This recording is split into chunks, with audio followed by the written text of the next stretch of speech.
আসসালামু আলাইকুম রহমতুল্লাহ ওবরাকাত। আলহামদুলিল্লাহ ওসসালাতু ওয়াসসালামু আলা রাসূলিল্লাহ ওয়া আলা আলিহি ওয়া সাহবিহি। প্রিয় দর্শক শ্রোতা, আজকে আমাদের সংক্ষিপ্ত আলোচ্য বিষয় হচ্ছে বাবুন মিনাশ শিরকি আন-নাযরু লিগাইরিল্লাহ। আল্লাহ ব্যতীত অন্য কারোর জন্য মানত করা শিরকের অন্তর্ভুক্ত। আল্লাহ সুবহানাহু ওয়া তাআলা ইরশাদ করেন, বা'দা আউযু বিল্লাহি মিনাশ শাইতানির রাজীম, ইউফুনা বিন-নাযর ওয়া ক্বালা আযজা ওয়া জাল وما أنفقتم من نفقة أو نذرتم من نذر فإن الله يعلمه। এই দুটি আয়াতের মর্মার্থ হলো, প্রথম আয়াত আল্লাহ সুবহানাহু ওয়া তাআলা তাদের প্রশংসা করছেন যারা মানত করার পর সেটা পূরণ করেন। আল্লাহর জন্য যারা মানত করে তারা বাস্তবায়ন করেন, পূরণ করেন, তাদের প্রশংসা আল্লাহ তাআলা করছেন। দ্বিতীয় আয়াতে আল্লাহ সুবহানাহু ওয়া তাআলা বলছেন, তোমরা যা কিছুই দান করো না কেন এবং যাই নজর মানো না কেন, আল্লাহ সুবহানাহু ওয়া তাআলা সেই সম্পর্কে অবগত আছেন, তিনি জানেন তার উদ্দেশ্য। আল্লাহ সুবহানাহু ওয়া তাআলা তার ইবাদতে যারা নিজেকে মগ্ন রাখে তাদের প্রশংসা করেন এবং তাদের সম্পর্কে আল্লাহ সুবহানাহু ওয়া তাআলা বলেন যে তারা অঙ্গীকার পূরণ করে, মানত পূরণ করে, পালন করে, মানত মানলে সেটা তারা বাস্তবায়ন করে। আর তেমনিভাবে তিনি পরবর্তী আয়াতে যেটা রয়েছে সেটাতে আল্লাহ তাআলা বলছেন, তোমরা যা কিছু দান করো না কেন এবং যা মানত মানো না কেন, আল্লাহ তাআলা তোমাদের এই দান এবং এই মানতের ব্যাপারে অবগত আছেন। মানে এমন কিছু কোনো বিষয় নেই যে আল্লাহ তাআলা জানেন না, তোমাদের উদ্দেশ্য আল্লাহ তাআলা জানেন, অবগত তিনি আছেন।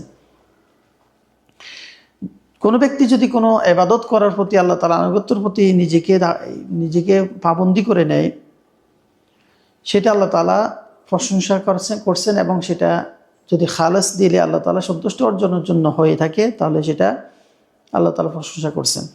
আর যদি সেটা অন্য কোনো উদ্দেশ্যে থাকে, অন্য কোনো কারণে থাকে বা তাদের লক্ষ্য উদ্দেশ্য ভিন্ন থাকে, তাহলে সেটাও আল্লাহ তাআলা জানেন, প্রত্যেককে তার নিয়ত অনুযায়ী তার প্রতিফল দিবেন।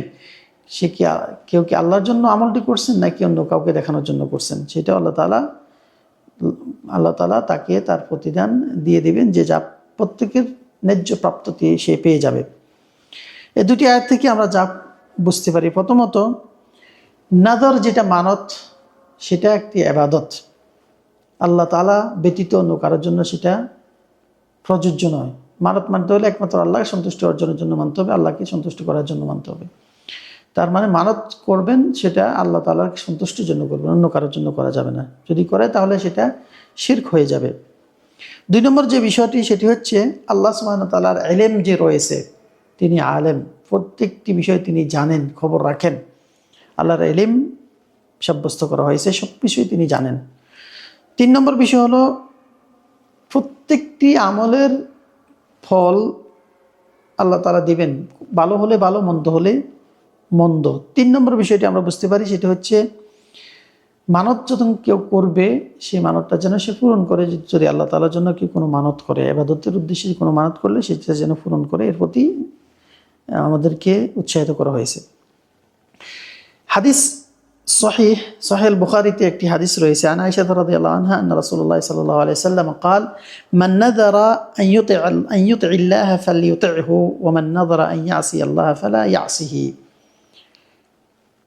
সহিহ বুখারীর হাদিসটি এর মতো হলো, আয়েশা রাদিয়াল্লাহু আনহা বলছেন যে রাসূলুল্লাহ সাল্লাল্লাহু আলাইহি ওয়াসাল্লাম ইরশাদ করেন, কেউ যদি আল্লাহ তাআলার আনুগত্য করবে বলে মানত করে, সেটা যেন সে পূরণ করে। আর কেউ যদি মানত করে যে আল্লাহর নাফরমানি করবে, সে যেন সেই নাফরমানিটা সম্পূর্ণ না করে বা পূরণ না করে। এর অর্থ হলো, রাসূল সাল্লাল্লাহু আলাইহি ওয়াসাল্লাম আমাদেরকে কোনো আনুগত্যের বিষয়ে যদি আমরা মানত করি, সেটা পূরণ করার প্রতি আহ্বান করছেন। আর যেটা হতে পারে নামাজ, সাদাকা, সিয়াম, যে কোনো ইবাদত, ভালো ইবাদত যদি আল্লাহ সন্তুষ্ট অর্জনের জন্য কি মানত করে, সেটা যেন পূরণ করে। আর যদি কোনো ব্যক্তি কোনো গুনাহ এর মানত করে ফেলে, যে আমার যদি এই কাজটা পূর্ণ হয় তাহলে অমুক মাজারে আমি একটা অমুক ফকিরকে খুশি করার জন্য একটা গরু কোরবানি দেব বা একটা ছাগল কোরবানি দেব, এরকম কোনো মানত করে ফেলে অজ্ঞতাবশত অথবা না জানার কারণে, পরবর্তী জানতে পারলো এটা তো করা শিরক হয়ে যাবে, পাপ হয়ে যাবে, তখন সে যেন সেই কাজটি না করে, পূরণ না করে। কেউ যদি গুনাহের মানত করে সেটা পূরণ করা লাগবে না। কেউ যদি যে মানত পূরণ করতে গেলে পাপ হবে সেটা পূরণ করা যাবে না।